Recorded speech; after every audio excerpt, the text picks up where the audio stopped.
Does it have to be perfect, or you feel paralyzed, or maybe you're worried about what other people are going to think, and so you put it off to tomorrow? If any one of those things is you, then you might be suffering from the 4 Ps of imposter syndrome. Hey friend, it's Melanie Bourbeau, and I'm excited to have you here on her Prosperous journey. Let's dig in this episode today and cover what these Ps are and how we can get over them. See you there. Hey friend, welcome back. Hey, you know why I wanted to dig into the 4 Ps of imposter syndrome? It is because this morning in my devotions, I was reading Romans 3, verse 3 and 4. I'm going to read it to you because I want to dive into this for a second. It says, "What if some did not believe? Shall their unbelief make the faith of God without effect?" Verse 4 says, "God forbid, yea, let God be true, but every man a liar, as it is written, that thou mightest be justified in thy sayings, and mightest overcome when thou art judged." Okay, what in the world does that mean? Well, here's why it struck me so much, is because I was thinking about this and I was like, so if someone doesn't believe in all the things that God has done and all that he has and all that who he is, does that mean that his faith has no effect? Absolutely not. Basically what this is saying is that man is a liar. When God is the true one, right? Anyway, to me, it just struck me because I thought, how many times do we put what other people think in front of, what we're supposed to be doing for God? Like, how many times do we feel like we can't live out the mission or do the mission that we really truly have felt has been put on our heart because of what people might think? But is that really the way that it's supposed to go? I watched this young man. I was helping him do a resume for a job that he didn't really have a lot of experience for, but he really, really wants that job. And so I'm helping him, create his resume, do all the things. And I'm watching him actually like fudge the truth. I mean, I guess I could say lie. He's putting things on his resume that he has not done, that he is not doing. And I was sitting there going, whoa, what are you doing? Why would you do that? Why are you putting that stuff on your resume? And he, justified, he had reasons why he would put this stuff on instead of the truth, because he wanted to get the job. And I'm like, yeah, but how, that's not right. That's not right. You can't just lie on your resume because you really want the job. And then I thought, but how many of us do that on a regular basis, whether we're lying to ourselves or to someone else? Right? Like, how often do we make our mission seem less than, or even the dreams, just whatever dreams on our heart, they're less than because we're scared to tell someone about them. We're scared to get excited about them because what in the world will someone think? Right? Have you ever been there? I have so been there, where I know God has called me to do something and I'm like, but I don't want to tell that person about it because they're going to, think I'm crazy. They're going to laugh at me, like whatever. And it just hit me as I was in my divine business meeting this morning, and I was thinking, okay, Lord, what is that, and how often do I do that? What exactly is imposter syndrome? And so I started doing some research on what it is, because to be totally honest, I didn't actually know it was a real thing.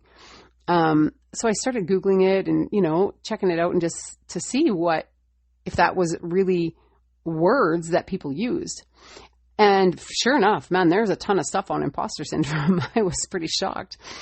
And one of the things that stood out for me was the 4 Ps of imposter syndrome. And I thought, I want to dig into that a little bit. So what are the 4 Ps? The 4 Ps are perfectionism, paralysis, people-pleasing, and procrastination.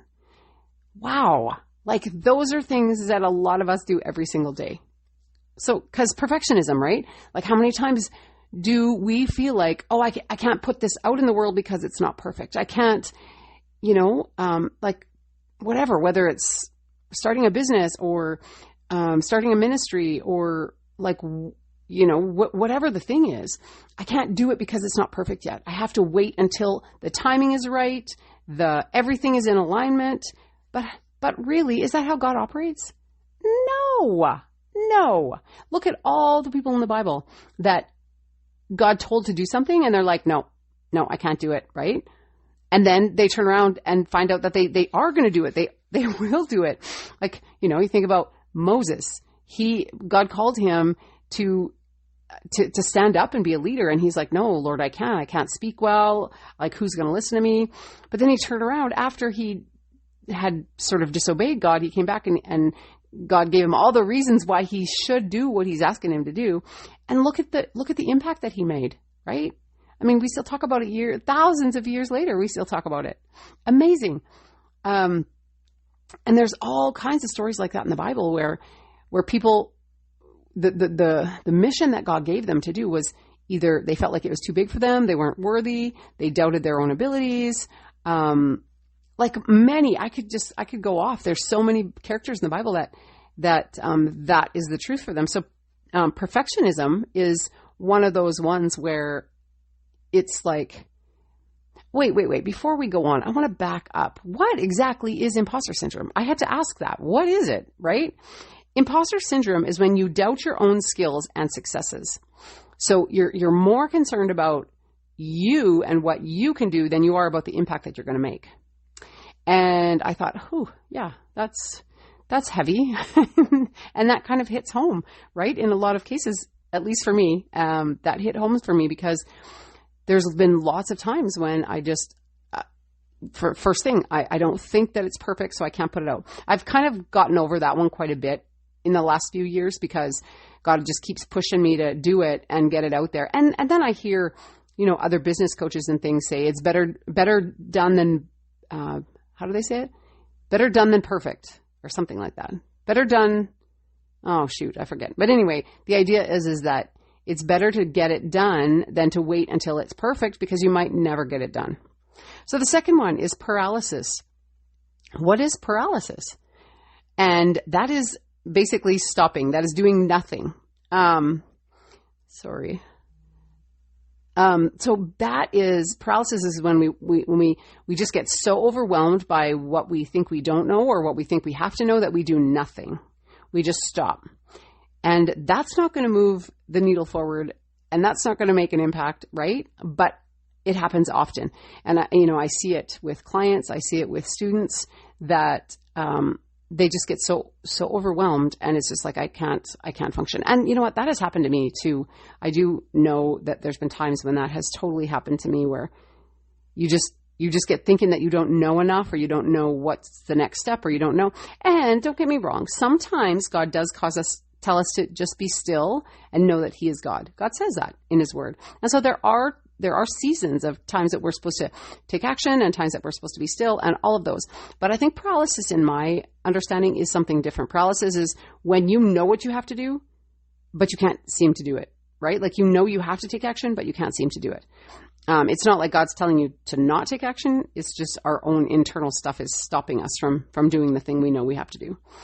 And then people pleasing. This is another big one. It kind of ties in very closely to perfectionism because we want people to be happy. We want people to like us. We want to fit into a certain mold. We want to, we don't want to be the weird ones. We don't want to be the ones doing something different. And that is, it's very common, very, very common. You see it all over the place. But unfortunately, if we are going to make an impact, sometimes we have to step outside of the mold. Sometimes we're not going to make everybody happy, because here's the thing. When we are truly, truly making an impact, chances are pretty good we're going to have haters. We're going to have haters. The Bible tells us that. Business mentors have told me that. I've seen it firsthand. The more of an impact you make, the more chance you have of making somebody mad. Because they, I heard it said once that people without a dream will hate the dreamer.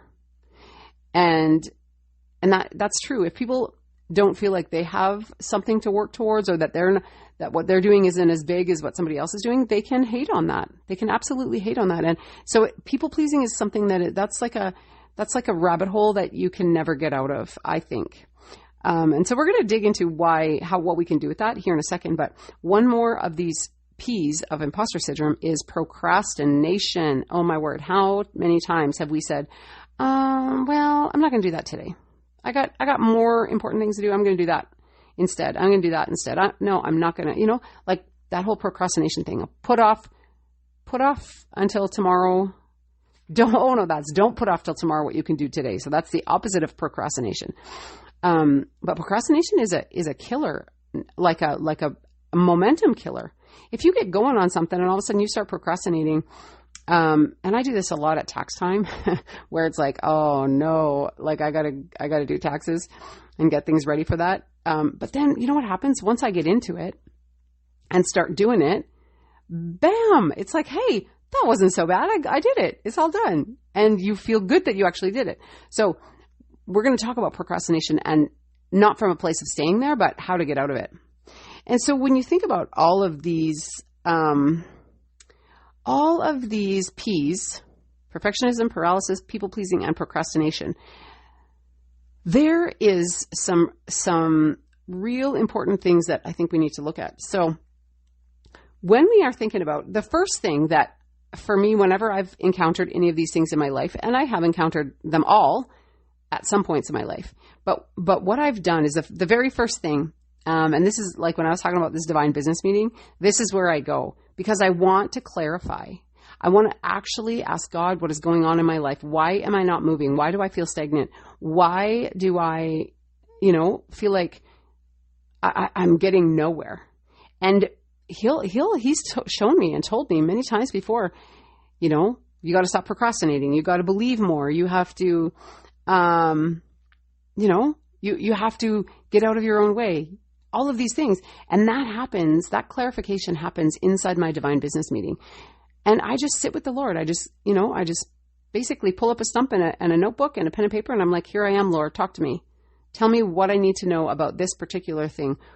Whether, and it can be something good, or it can be something that is stopping me, something that's, or someplace where I don't have, all the answers that I need or whatever. So that's the first thing you want to do, is you want to clarify what is going on for you. Are you in one of these modes? And, get clear. Is that what's happening?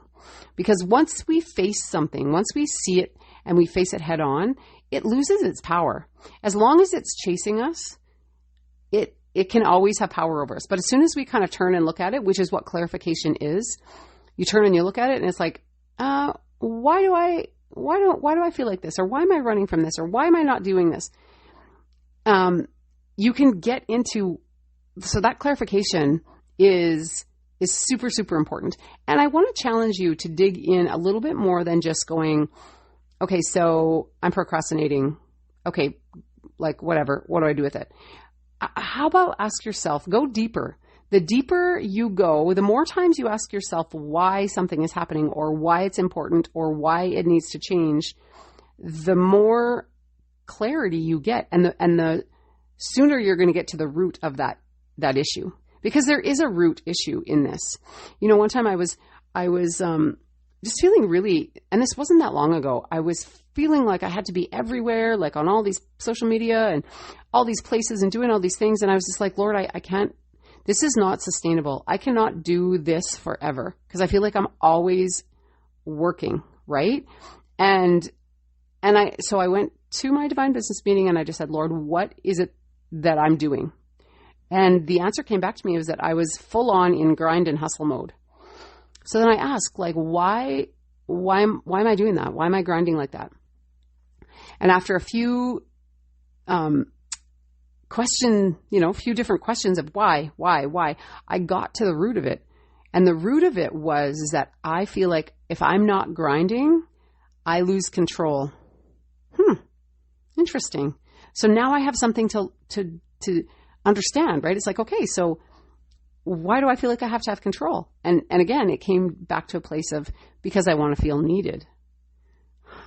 Interesting. These are the things that came up in my divine business meeting.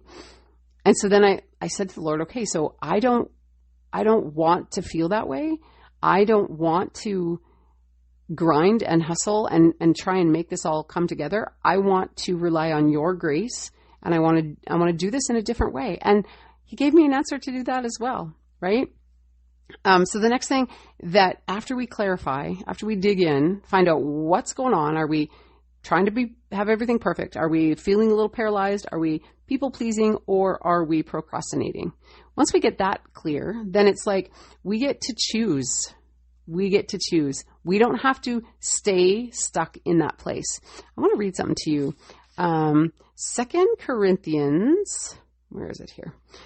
2 Corinthians 10 verse 5 says, casting down imaginations and every high thing that exceeds itself, exalteth itself against the knowledge of God, and bringeth into captivity every thought to the obedience of Christ. Okay, what does that mean? That means casting down our imagination. So the things that we think about, we get to kick them out. We get to say no, and we get to bring it all into obedience to Jesus. So when we finally get to this place of understanding what is stopping us, which one of these things is stopping us, we can now choose to say, nope, no more, Satan, get behind thee, right? Get behind thee, no more. You can't stop me anymore. Because now we brought light to the situation. We know what is the problem. We know what the root of that problem is, and we get to choose to change it. So there's a few ways that we can change it. We can take that thought captive, meaning we get to say, no. And I've probably said this on this podcast before. I used to say this all the time. A business mentor of mine, many years ago, she said, when a thought comes into your head that you don't like or that you don't feel is right, you say, Jesus, if this thought is from you, then help me make sense of it and show me what to do with it. If this thought is not from you, then I rebuke it in the name of Jesus. And that is the thing from all the seminars that I went to her, that is one of the things that stood out for me the most, and it's the thing that I use all the time, because that's how we cast things out, right? We get to have dominion over our thoughts. And so we give Jesus the authority over our thoughts and our life. And then the devil has to flee. The devil has to flee. That's what the Bible says. And so we can be absolutely confident that when we take it to the Lord, and when we then choose to hold that thought, captive, and now we get it to have a different thought. Just the other day, I was on the phone with my business mentor, and I said something like, yeah, it's always my mindset. It's always my mindset that gets me into trouble. And then I said, no, let me reframe that. It used to be my mindset, but now I'm getting so much better at that, at taking my thoughts captive and dealing with that stuff. And I just thought, yeah, see, I caught it. I caught it before I allowed myself to think it and to speak it over myself. I'm like, no, that's not true. I'm not going to let that be what I speak over me. I'm going to choose to change it. And I did. And then the next thing that you want to do is you want to create a strategy. Well, what does that look like? So a strategy meaning, like, one, taking your thoughts captive. It could be journaling. It could be like a gratitude journal, just practicing gratitude. It could be, so let's say procrastination is your thing. That's the one that's got you stopped right now. Okay, so when you're feeling like you're procrastinating, you might want to find an accountability partner, someone that's going to say, hey, you told me you were going to get this done today. Did you get it done? There's huge power in that. Huge, huge, huge power in that. So that would be my first go-to, my first recommendation for that one. What about people pleasing? What kind of strategy could you use, right? Now, what I love with this one is when you know that, okay, people pleasing is my thing. Now I want you to look at all your actions, right? What are you doing? And who are you doing it for?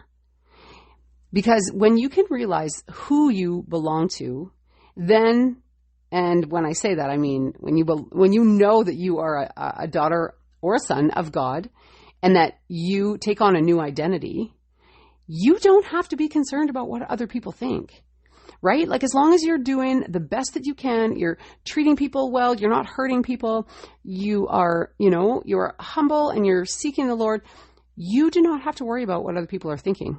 You do you. You do the thing, you step into the mission, you make the impact, you do the thing, because all of a sudden now you know that your purpose is to please your Father in heaven, not the people of the earth. So that would be my strategy for people pleasing. Paralysis, again, when I've gone into that place, And I realize that I'm completely stopped. I can't move forward. For me, I have to first I have to pray. I have to go into my prayer closet and I have to spend some time with the Lord and get clear on, like, just give me something, give me some direction, or give me peace, or give me whatever. And once I do that, then what was I going to say? Darn it. I lost my train of thought. Oh yeah. So that's my first strategy, is to go to the Lord. And then after that, I look for like business mentors or spiritual mentors or somebody that I know that have lifted me up in the past and inspired me. And I will go seek them out, and I will listen to some of their stuff to help me get back in the game. Right. And then for perfectionism, do it scared, do it messy. That's all I got to say. So the strategy would be for that is to take one step anyway. Do it anyway. Even if you think that it's terrible, do it anyway. You can always fix it. You can always go back and fix it, but get it done. Get the video done, get the whatever it is you're doing, the podcast, the sales page, like whatever, get the Facebook post written, whatever the thing is that you have to do, get it done. You can always change it. You can always go back and fix it. You can always delete it if it's really terrible. So those are the 3 C's to combat the 4 P's of imposter syndrome. And I want you to remember something. God qualifies the called. He does not call the qualified. Did I say that right? I think so. So he's going to call us to do things. He has a mission for us, a purpose for us, and he's going to call us to do things that we might not feel like we're prepared to do. But I want you to do it anyway. I want you to do it anyway. And I promise you that your reward is on the other side of your uncomfort. Absolutely. We can't, everything that we are created to do and be is not going to be found, and it's not going to be reached where we are comfortable. We have to step out. We have to do something different. We have to be someone different most often. So I pray this blesses you, my friend. And again, if you are ready to have a business that can fund your impact, just go into my show notes. You will see 2 links. There's a link there for, it's go.buildingimpactmakers.com. And that one is all about building impact and supporting your, well-being with pure water. It's pretty cool. So that's one way that you can fund your impact. Another way that you can fund your impact is to go to buildingimpactmakers.biz.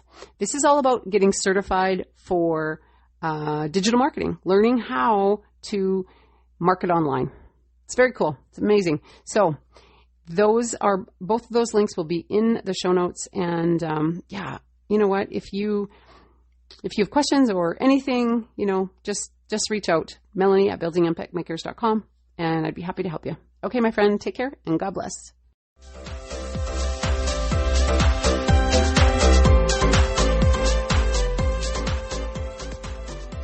How much longer can you afford to wait before taking control of your time and finances? What would life look like with a passive income from an online business that you could build from anywhere? If you had the support and the resources to succeed, what kind of impact could you make for yourself and your family? On this podcast, you will find simple solutions to help you start and grow your own online business that will pay you daily, even when you are enjoying adventures with your loved ones.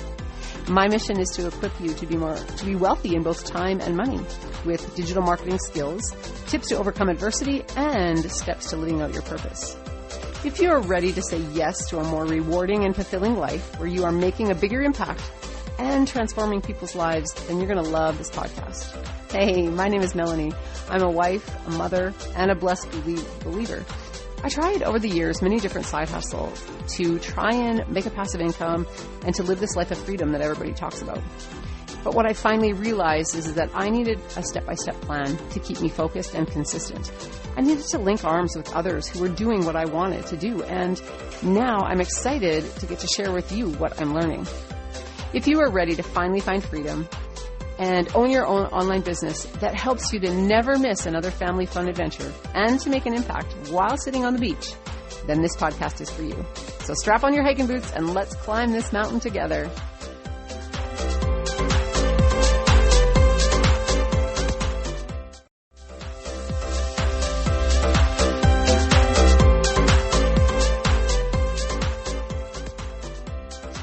thanks for listening. I pray that this episode blessed you. And if you do feel blessed, would you please share it with someone else who may need to hear this information? And also, if you could just take a couple of seconds and write a written review, I would absolutely appreciate it, because A, it lights me up, warms my heart to hear from you, but also it helps other people to find this podcast who may need this information. So I thank you, my friend. I'll be praying for you, and I look so forward to seeing you on the other side.